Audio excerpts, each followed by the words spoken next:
সেনাবাহিনী তো একটা আপনার ডিসিপ্লিন বাহিনী।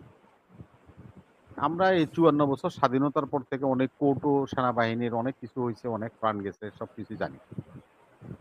দেখছি। এখন আমার প্রশ্নটা হলো আজকে যে ট্রায়ালটা হলো প্রেস ক্লাবে, এটা হলো বিডিআর এর ঘটনার যে ট্রায়াল হয়েছিল, মুন্নি শাহ করেছিল। ঠিক আমাদের সাংবাদিকরা প্রেসগুলি নির্লজ্জের মতো আজকে সেই ট্রায়ালটা করল। আমাদের অ্যাবসলিউটলি প্রেসদের কারেক্ট। জানা উচিত, হাসান ভাই, আমাদের প্রেসের জানা উচিত এটা ডিসিপ্লিন বাহিনী। এখান থেকে হাসান নাসিরকে বের করে দেওয়া হয়েছে। চাকরিরত অবস্থায় হাসিনুর রহমানকে গ্রেপ্তার করে হায়নাঘরে নেওয়া হয়েছে, বরখাস্ত করা হয়েছে। সেটাও তো ইনজাস্টিস হয়েছে, তাই না? ব্রিগেডিয়ার আজমিকে বের করে দেওয়া হয়েছে, সেটাও তো ইনজাস্টিস ছিল। কারণ তাদের আপনাদের মানে চাকরি জীবন শেষ না হওয়ার আগেই আপনাদেরকে বের করে দেওয়া হয়েছে। কে করেছে? স্বৈরাচারী হাসিনা সরকার। তেমনি আমাদের অনেক সৈনিক, জিওসি বা বিভিন্ন পদের আর্মির লোকেরা এই নির্যাতনমূলক হাসিনার কর্মকাণ্ডের শিকার হয়েছে। আমরা এটা স্বীকার করি। তবে আমি একটা কথা বলতে চাই, সার্ভিস রুল আপনাদের কি বলে? আপনাকে তো ফিরিয়ে নেওয়া যাবে না। এটা ডিসিপ্লিন বাহিনী। হ্যাঁ, আপনার প্রশ্ন থাকতে পারে যদি আপনাকে ইন সার্ভিস থেকে বের করার সময় লিখে দিল যে না, আপনি পেনশন পাবেন না। এটা একটা অমানবিক। অতএব আপনি পেনশন পাবেন, সেটা জন্য একটা কমিশন হতে পারে। একটা কথা, আরেকটা কথা হলো যে আপনাকে চাকরি থেকে যখন বের করে দেওয়া হয়েছে, লিখে দেওয়া হলো যে হাসান নাসির এবং হাসিনুর রহমান সেনানিবেশে প্রবেশ করতে পারবে না। এই যে অনৈতিক চর্চাটা করা হয়েছে, এটা তো অন্যায়। এটা ফেরত দেওয়ার অধিকার ওনাদের আছে, যেহেতু ওনারা এই বাহিনীতে একসময় কর্মরত ছিলেন। এই দুই একটা পয়েন্ট আরো ব্যাপক আছে, আমি এটা আর বললাম না। তো আজকে যে কথাটা নাটকটা আমি এই জন্যই বললাম যে দেখেন, একটা মিডিয়া যদি একটা বাহিনীর কি কি কাজকর্ম বা বাহিনী সম্বন্ধে যদি না জেনে তারা নিউজ করে সারা ওয়ার্ল্ড ব্যাপী এটাকে ফোরকাস্ট করে, এটা রাষ্ট্রের ক্ষতি হলো, আমাদের জাতির ক্ষতি হলো। এখানে তো নিউজ করার কোনো কৌশলই নাই, তারা যেতেই পারে না। কারণ হলো এটা army is a in a discipline একটা বাহিনী। এই বাহিনীতে কি হয়েছে আমরা সুপারিশ করতে পারি যে আপনারা আপনার বাহিনীতে যে আপনারা অভিযোগ করেন, আপনাদের অভিযোগগুলি বিবেচনা করার জন্য প্রয়োজনে সরকার একটা কমিশন করে দিবে, সত্যতা যাচাই করবে, আপনার ঘটনাগুলি সত্য কিনা মিথ্যা কিনা যাচাই করে যে সিদ্ধান্ত সরকার দেয় কমিশনের রিপোর্ট অনুযায়ী আপনারা সেটা মেনে নেবেন। আপনারা কি ক্যান্টনমেন্ট ঘেরাও করতে পারেন? আপনারা কি প্রেস ক্লাবে আসতে পারেন? আপনাদেরকে এই অধিকার কে দিয়ে?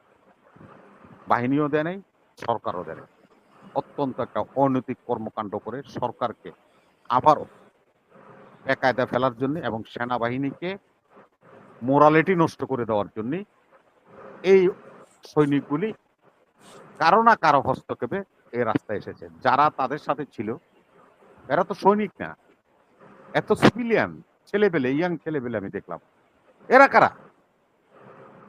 এরা কেন আসবে আপনাদের সাথে? এদের কি স্বার্থ এখানে?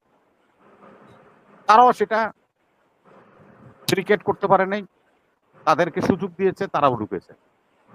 এবং সরকারের উচিত ছিল যে কথা হাসান নাসির ভাই বলছে, যে এটা তো স্বরাষ্ট্র মন্ত্রণালয়ের কাজ, এটা বাহিনীর কাজ না। তো আপনার ম্যাজিস্ট্রেট পাওয়ার আছে বলে আপনি এতদিন তো আসলেন না, আজকে আসলেন কেন?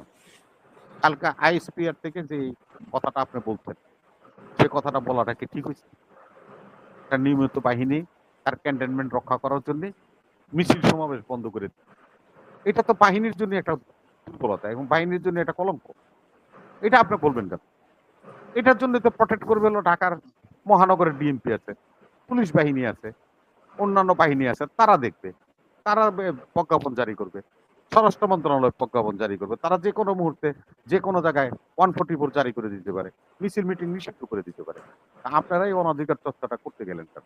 এটাও আমার কাছে দৃষ্টিকটু মনে হলো। তবে আজকে যে কথাটা হাসিনুর ভাই বলছে যে আমাদের 3 লাখ সোলজারের দরকার, আমাদের ট্রেনিং করে দরকার বর্ডার লাইনে যারা আছে না। আপনার এটা মনে আছে, আমরা যখন পাকিস্তান পিরিয়ডে লেখাপড়া করতাম তখন আমাদের স্কুলের ট্রেনিং হতো, 3টা ট্রেনিং হতো। একটা ট্রেনিং হলো ফায়ারের, ফায়ার সার্ভিসের অফিসাররা যায় আমাদেরকে ট্রেনিং দিত যে আগুন কিভাবে নিভাতে হয়। আরেকটা ট্রেনিং হতো সিভিল ডিফেন্সের। আমাদের দেশে বন্যা এবং গোর্কি এবং জলোচ্ছ্বাস, এখান থেকে কিভাবে রেস্কিউ করা যায় এটার উপরে আমাদেরকে একটা ট্রেনিং করতো। আরেকটা ট্রেনিং হতো আমাদের লোকাল আনসার কমান্ডাররা এটা ট্রেনিংটা দিত, যারা নাকি অস্ত্র ট্রেনিং করতে চায়, যারা নাম লেখাইতো তারা এই ট্রেনিংটা করতো। এটা তো আমাদের দেশের সিস্টেমে ছিল, শিক্ষা কারিকুলামে ছিল। আজকে শিক্ষা কারিকুলামের সাথে শিক্ষা মন্ত্রণালয়কে বলবো, উপদেষ্টাকে বলবো, প্রধান উপদেষ্টাকে বলবো, আপনারা এই জিনিসগুলি আবার পুনর্বহাল করে দেন। আমার আলাদা করে ট্রেনিং করে অস্ত্র চালনা শিখা লাগবে না, আমি ওখান থেকে শিখে আসতে পারবো। আরেকটা জিনিস হলো সবচেয়ে খারাপ, আপনারা দুজনই সামরিক কর্মকর্তা, আপনাদের সাথে আজকে এসে আমি খুব আনন্দ অনুভব করছি। আপনাদের বিবেচনাটা সামরিক বাহিনীর লোক হিসাবে দেখেন। ভারতের সাথে কিন্তু এখন আমাদের কূটনৈতিক যুদ্ধ হচ্ছে না, ভারত সরাসরি আমাদের সাথে রণনীতিতে চলে গিয়েছে, রণনীতিতে চলে গিয়েছে, যুদ্ধ অবস্থায় চলে গিয়েছে। এই যুদ্ধ অবস্থার থেকে যদি রাষ্ট্রকে রক্ষা করতে হয়, আপনারা সেনা কর্মকর্তা আছেন, পুনরায় ড্রেস করেন, আবার বাহিনীগুলিকে আপনারা কমান্ড করেন, আমাদের সিভিলিয়ানদের ট্রেনিং করেন, যেটা হাসিনুর ভাই বলেছে। আবার আমি বলবো, দেশ রক্ষা করতে, জাতিকে রক্ষা করতে, মাতৃভূমিকে রক্ষা করতে প্রয়োজনে যদি রাষ্ট্রের কোনো অংশ লিজ দেওয়া লাগে, মর্গেজ বন্ধক রাখি না আমরা, দরকার হলে এটা বন্ধক রাখবো, বন্ধক রেখে আমরা GF-10 কিনবো, আমরা আমাদের কোনো অংশ বন্ধক রেখে আমরা PL-15 আকাশ প্রতিরক্ষা ব্যবস্থা কিনবো। রবি ভাই, ভুট্টো বলেছিল ঘাস খেয়ে নিউক্লিয়ার বোম বানাবো। হ্যাঁ, বানাইছে তো ভুট্টো, কইছে তো, কাজে প্রমাণ করছে। না, আসিফ মনির যা করছে তা করে তো দেখাইছে তো। এখন তো এই সাউথ ইস্ট এশিয়াতে সবচেয়ে লোহ মানব বলে আসিফ মনির, সে যা বলছে তা তো করে দিয়েছে। যে PL, যে আপনার আকাশ প্রতিরক্ষা ব্যবস্থা, হ্যাঁ, এই যে PL-15, এটার বাংলা ভাষা মিসাইলটা ওই বিমানগুলোকে ফেলছে। হ্যাঁ, ফেলছে। ওই আকাশ প্রতিরক্ষা ব্যবস্থা, এটা PL, মানে পিতে হলো পন্দে, এলে হলো লাত্তি, পন্দের মধ্যে লাত্তি মারছে ইন্ডিয়ার, এই PL দিয়া। আমরাও এই PL কিনবো, দরকার হলে চট্টগ্রাম বন্দর লিজ দিয়ে দেব, প্রয়োজনে লিজ দিয়ে দিব, যেহেতু ওরা আমাদের সাথে ওই যে শেখ মুজিব কইছিল না, ভাতে মারবো পানিতে মারবো, এই যে বলছিল, ভারত সেই রণনীতিতে গিয়েছে। তারা আমাদের জল বন্ধ করে দিয়েছে, আমাদের খাদ্য চ্যানেল বন্ধ করে দিয়েছে, আমাদের সাথে এখন যুদ্ধে লিপ্ত হতে চায়। যখন যুদ্ধে লিপ্ত হতে চায়, তার সাথে বন্ধুত্ব করার কোনো অবকাশ আমাদের থাকা আছে বলে প্রয়োজন মনে করি না আমি। আরেকটা বিষয় যেটা বলছেন যে ফেনী হলো বাংলাদেশের চিকেন নেক, এই সাবরুমে এবং রামগড়ে, এই পাশে হলো রামগড় বাংলাদেশ, আর ওই পাশে হলো সাবরুম ওদের মহকুমা। সেই সাবরুমের সাথে যে ব্রিজ এই শেখ হাসিনা করেছে, যেন ভারতীয় সেনাবাহিনী দ্রুততার সহিত এসে চট্টগ্রাম বন্দর দখল করতে পারে, এই জন্য ও দিয়েছে। 900 একর জায়গার কথা যেটা বলছেন, ইকোনমিক জোন করবে, তারা একটা প্রস্তাব দিয়েছিল ভারতীয় ব্যবসায়ীরা, কিন্তু সে প্রস্তাবটা পাশ করে দিয়ে যেতে পারে শেখ হাসিনা, সেখানে আর সেরকম সুযোগ নেই। আমরা আজকে দেখেন আমাদের এই কি অবস্থা, যে তেলের কথা আপনি হাসান নাসির ভাই বললেন, দেখেন এটার একটা দেখেন, আপনার তো তদন্ত করছেন, এই জায়গায় মনে যান নেই। আমাদের সিলেটে একটা টিলা আছে, নাম কৈলাস টিলা। এই টিলাটা হলো আপনার জৈন্তপুর থেকে ধরে হবিগঞ্জ পর্যন্ত, এখান থেকে এই এলাকায় বিস্তৃত কৈলাস টিলা। কৈলাস টিলার থেকে একটা পাইপ লাইন করছে, এটা আপনার আগরতলার মেলাঘর পর্যন্ত নিয়ে গেছে এই পাইপ লাইনটা। এই পাইপ লাইনটাতে তাদের কি করছিল, তারা বলছিল যে জ্বালানি তেল নিবে বাংলাদেশ থেকে, 7 সিস্টারে এই রুট দিয়ে জ্বালানি তেল যাবে, ওখান থেকে তারা অন্যান্য প্রদেশে পাঠাই দিবে, মানে আগরতলা থেকে যাবে। দেখেন এইখানে তারা সুকৌশলে জ্বালানি তেলের জায়গায়, ওই যে আপনি যে ক্রুড অয়েল বলছেন, হাজার হ্যাঁ এডিবেলের ক্রুড আর কি, এটা লক্ষ লক্ষ টন এই চোরাই পথে এই তেল পাচার করছে। রাষ্ট্রটাকে সবাই জড়িত, সবাই হ্যাঁ জড়িত হ্যাঁ, স্যার। এই জন্য বললাম তো যে রাষ্ট্রটাকে একেবারে ফোকলা করে দিয়ে গেছে ভাই, যেটা আমরা বলতে গেলে একেবারে আমাদেরকে লজ্জা লাগে, লজ্জা লাগে। কেন যে আমার রাষ্ট্রের মানুষ বুঝতে চায় না, এখনো হিন্দুস্তান কয়, এখনো পাকিস্তান কয়। আরে ভাই, পাকিস্তান হিন্দুস্তান কেউ কি ভালো? আমাদের ওখানে দরকার আছে?